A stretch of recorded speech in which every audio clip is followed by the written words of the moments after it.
ही खूबसूरत भजन, क्योंकि आपने कहा कि मैं उसकी व्याख्या करूं।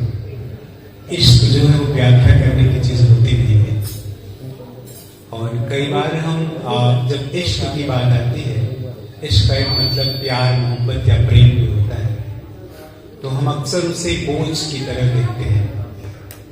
क्योंकि आप समझे कि कबीर साहब ने हमन है इश्क मस्ताना, हमन को होशियारी। और आप देखें आज जो प्रेम है उसमें सबसे ज्यादा होशियारी है। मतलब आप लोग इसे अपने जीवन में देख सकते हैं। आजकल हम लोग क्या करते हैं कि प्रेम जो है वो पैसों से खरीदते हैं। आपने देखा हो ना कि हस्बैंड जो है वो पत्नी को कुछ गिफ्ट कर रहा है और कहता है प्यार जताने का तरीका है, और पत्नी कई बार कुछ गिफ्ट करके कहती है कि ये जो है प्यार जताने का तरीका है। कबीर साहब कहते नहीं, इश्क तो ये है जहां हम बैठे हैं, जहां ना तो कुछ लेना है ना तो कुछ देना है, ना तो कुछ चाहिए। लेकिन हम क्या करते हैं, हम लोग इश्क और प्यार खरीदते हैं। मैं जब भी इसकी व्याख्या करता हूं तो अक्सर मैं एक गाना, मैं कहीं अक्सर इस बात को जरूर बताता हूं। मैं किसी ऑटो में जा रहा था और ऑटो वाले ने बड़ा अच्छा गाना लगाया था और गाने के बोल थे, मैं भी खरीदार हूं, मैं भी खरीदूंगा, प्यार कहाँ बिकता है बता बताना है। उसका मतलब था कि जहां इश्क बिकता हो, जहां प्यार बिकता है, वो जगह बता दो, क्योंकि मेरे पास पैसे बहुत है। और कबीर साहब क्या कह रहे हैं? कबीर साहब कहते हैं कि प्रेम न बाड़ी उपजे, प्रेम न हाट बिकाए, राजा परजा जय मुझे शीश ले जाए। उसे जो है किसी बाड़ी में, किसी बाजार में खरीदा और बेचा नहीं जा सकता, क्योंकि उगता नहीं। तो पाया कैसे जाए? कहते शीश दे जाए।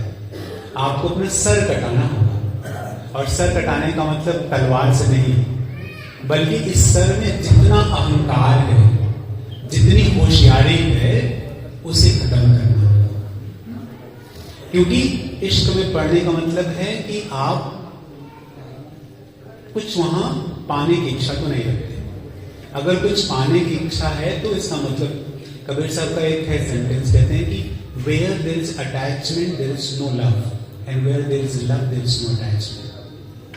सो कहने का मतलब जहां भी मोह है वहां प्रेम नहीं हो सकता, और जहां प्रेम है वहां मोह के लिए जगह नहीं है। और हम सब तो मोह और प्रेम में ही पड़े हुए हैं। और कबीर साहब कह रहे हैं कि प्रेम कैसा है कि ना मैं उससे बिछड़ता हूं ना वो मुझसे बिछड़ता है, ना तो वो मुझसे बिछड़ता है ना मैं उससे बिछड़ता हूं, मतलब हम एक ही हैं। तो हमारा जो प्रेम है वो कैसा है? एक है। वहां खरीद फरोख्त नहीं है, वहां कुछ पाने और कुछ खोने की इच्छा नहीं है। इसलिए कहते हैं कि कबीरा इश्क का माता दुई को दूर कर दिल से। प्रेम वो है जहां दुई, दो का भाव ही क्या हो जाए? खत्म हो जाए, एक हो जाए। ऐसे प्रेम की बात कर रहे हैं, किसी भी होशियारी की बात नहीं कर रहे हैं। इसलिए प्रेम में किसी भी तरह की होशियारी नहीं हो सकती। और जाहिर सी बात है, कबीर साहब दैहिक प्रेम की बात नहीं कर रहे हैं। कबीर साहब जब प्रेम की बात कर रहे हैं तो साहब के प्रेम की बात कर रहे हैं। भक्ति से उसमें डूब जब जाते हैं, उस प्रेम की बात कर रहे हैं। वहां जो है किसी भी तरह की कोई होशियारी नहीं है, किसी भी तरह का कोई अलगाव नहीं है, किसी तरह की कोई खरीद फरोख्त नहीं है। इसलिए कबीर कहते हैं कि मेरे मन से वो दुई दूर हो गई तो मैं क्या हुआ? मैं खुद प्रेम बन गया। और हम लोग जब अपने प्रेम का इजहार करते हैं तो कैसे कहते हैं? कहते हैं कि फॉलन इन लव। अंग्रेजी में हम लोग अक्सर सेंटेंस कहते हैं जब कभी किसी को प्रपोज करना कि फॉलन इन लव, मतलब प्यार में गिर पड़े। अगर हम इसको समझें तो जब गिरते हैं तो क्या होता है? एक्सीडेंट होता है। अगर हम इसका शाब्दिक अर्थ भी समझें तो हम आजकल ऐसे कहते हैं कि आई fallen in love with you. अंग्रेजी में सेंटेंस है, मतलब मैं प्यार में गिर पड़ा। और गिरने का मतलब हाथ पैर टूटता है, तो हाथ पैर टूटने का मतलब झगड़े होते हैं, मार पिटाई भी आपस में होती है। और कबीर साहब कहते हैं कि बीइंग इन लव, मतलब प्रेम वहां हो सकता है जहां आपसी समझ हो। और उससे भी ऊंचे जाकर कहते हैं कि एक्चुअल में तो इश्क वो है जहां बी लव, आप खुद प्रेम हो जाए। और कैसे? इसका उदाहरण आप देख सकते हैं पेड़ों से, नदियों से। पेड़ के नीचे कोई जाए, पेड़ किसी से कुछ लेता है लेकिन छाया देता है। पेड़ पे आप पत्थर उठा के मारिए, कुछ कुछ तो देगा। फूल है तो फूल देगा, पत्ते हैं तो पत्ते देगा, फल है तो फल देगा। अब उसके नीचे साधु बैठ जाए तब भी वो नहीं कहता उठ के चले जाओ, चोर बैठ जाए तब भी नहीं कहता उठ के चले जाओ। प्रेम को हम नदी, जो कबीर साहब जिस प्रेम की बात कर रहे हैं, कहते हैं हम नदी से सीख करते हैं।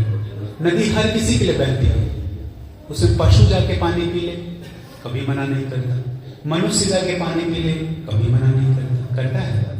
और हमारा प्रेम क्या है? होशियारी वाला है। तो इसलिए कबीर साहब इस बात को कहते हैं कि जो दुई है, मन में द्वैत का जो भाव है, उसे अगर हम अलग कर देते हैं तब हमको इश्क होता है, तब हमको प्यार होता है, तब हम उस होशियारी से, वे साहब ने कहा ना कि वो इश्क की नागिन किसी को थोड़ा कम डरती है, किसी को ज्यादा।